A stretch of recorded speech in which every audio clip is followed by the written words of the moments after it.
أعوذ بالله من الشيطان الرجيم. بسم الله الرحمن الرحيم.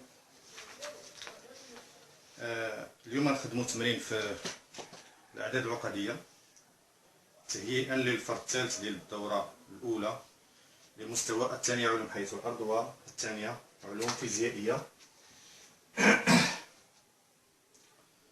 إذا الأسئلة غتبان لكم في الإكران. إذا قبل ما تشوف التصحيح ديال الأسئلة دير بوز الفيديو وبحث، عاد دير بلاي الفيديو وشوف التصحيح. إذا السؤال وهو حدد مجموعة النقاط. السؤال لنحدد مجموعة النقاط N التي يلحقها Z والتي تحقق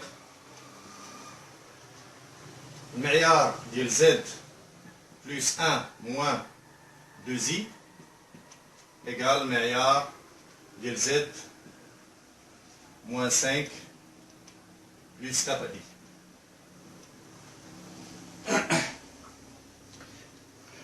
الأولى،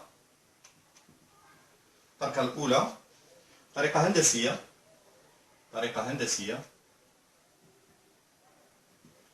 هاد الكتابة هادي يمكن نكتبوها، بحال هكا: Z موان 1 بلس 2i إيكال المعيار ديال Z موان 5 موان 4i.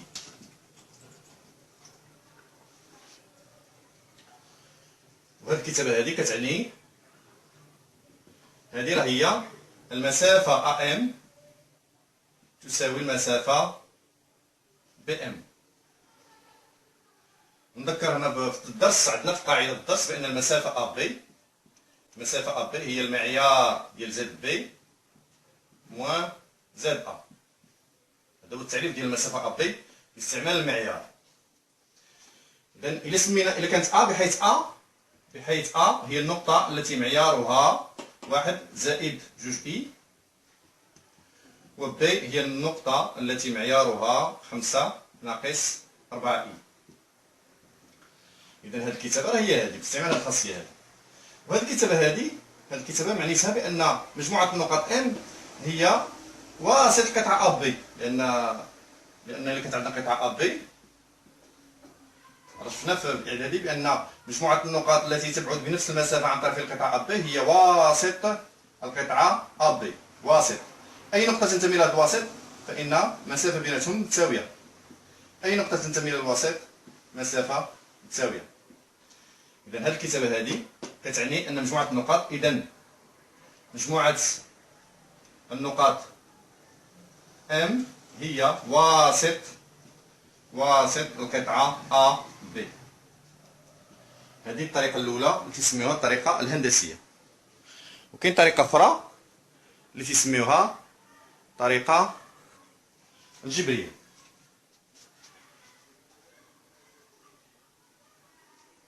الطريقة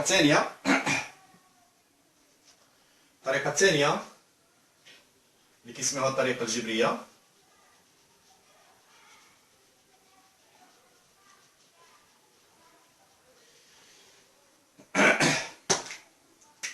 طريقة تسميوها طريقة جبرية. كيفاش الجبرية؟ يعني نعتبر ان لحقوها زد، ولكن هاد زد هذا بحيث زد يمكن نكتبوها هي اكس زائد اي ايكغيك، بحيث اكس ينتمي الى ار وايكغيك ينتمي الى ار، بحيث اكس ينتمي الى ار وايكغيك ينتمي الى ار. إذا هذه الكتابة هذه نسميوها أ. هذه الكتابة أ هذه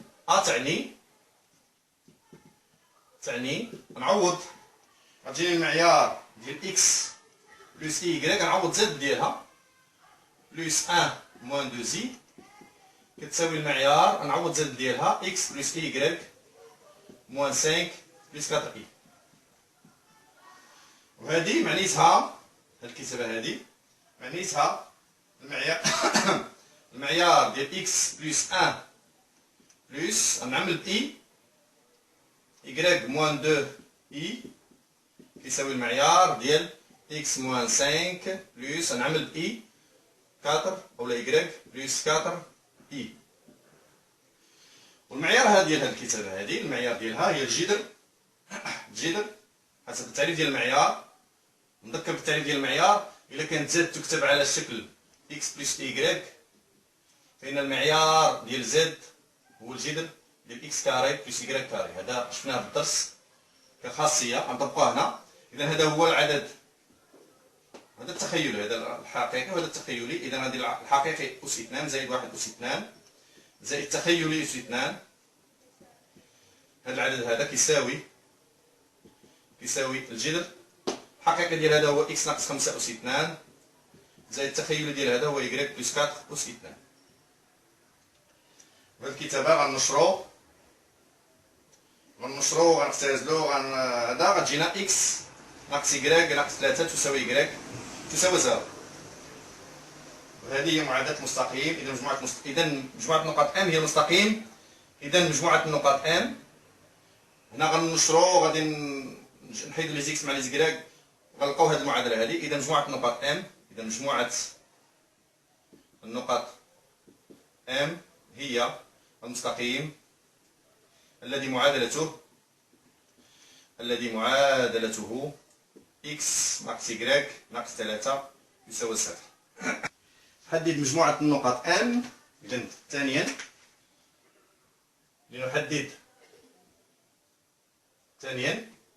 لنحدد مجموعة النقاط M التي تحقق M التي نحققها Z والتي تحقق المعيار ديال Z بلس 1 موان 2 زي يساوي 3 مثلا. حتى هذه عندها جوج طرق. الطريقة الأولى طريقة هندسية. شنو هاد الكتابة هذه معنيتها بأن معيار ديال زد موان 1 بلس 2 زي كيساوي 3. وهاد الكتابة هذه كتعني أن المسافة AM كتساوي 3 علما بحيث M شنو M بحيث M باردون M لحقوها زد ولكن A لحقوها 1 زائد 2 إي. إذا جميع النقاط التي تبعد بنفس المسافة عن A هي الدائرة التي مركزها A وشعاعها 3. إذا مجموعة النقاط M هي الدائرة C التي مركزها A وشعاعها 3. هذه الطريقة الهندسية. عندنا طريقة أخرى، طريقة جبرية.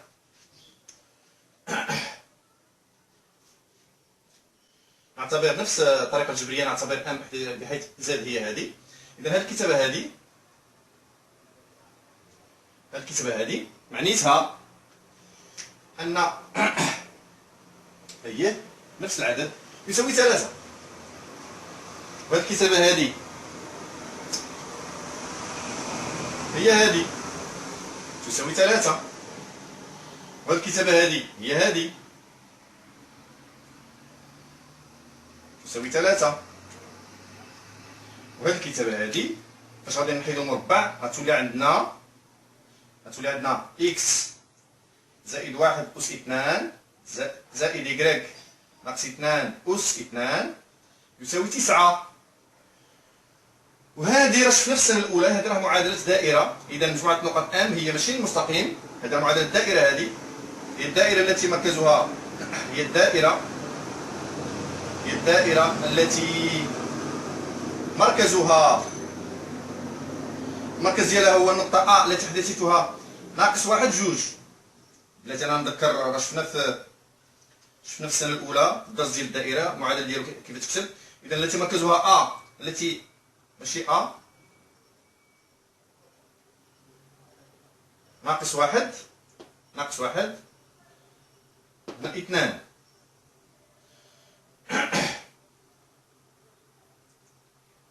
ماشي A ولكن نسميوها B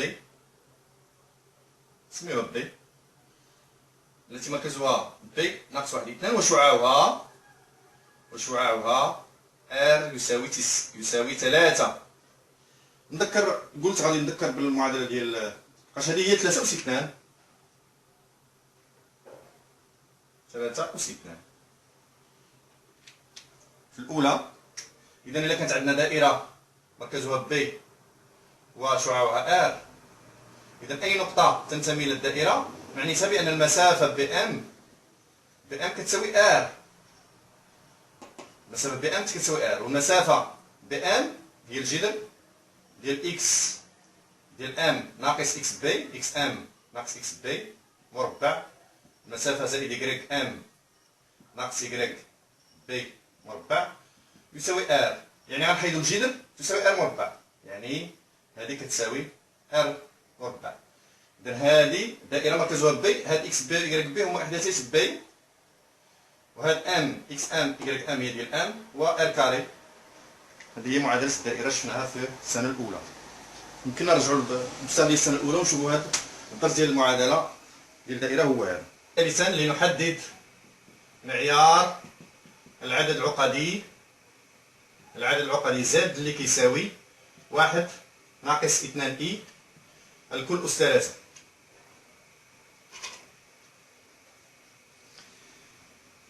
إذا المعيار ديال هاد زد، المعيار دو زد تيرمزو بحال هاد الشكل، المعيار دو زد هو المعيار ديال 1 ناقص 2 اي الكل أس 3. وهذه راه شفنا بأن هي واحد درس، هي واحد هكذا أس 3. والمعيار ديال هاد العدد هذا هو الجذر ديال الحقيقي أس 2 زائد التخيلي أس 2 الكل أس 3. إذا هي الجذر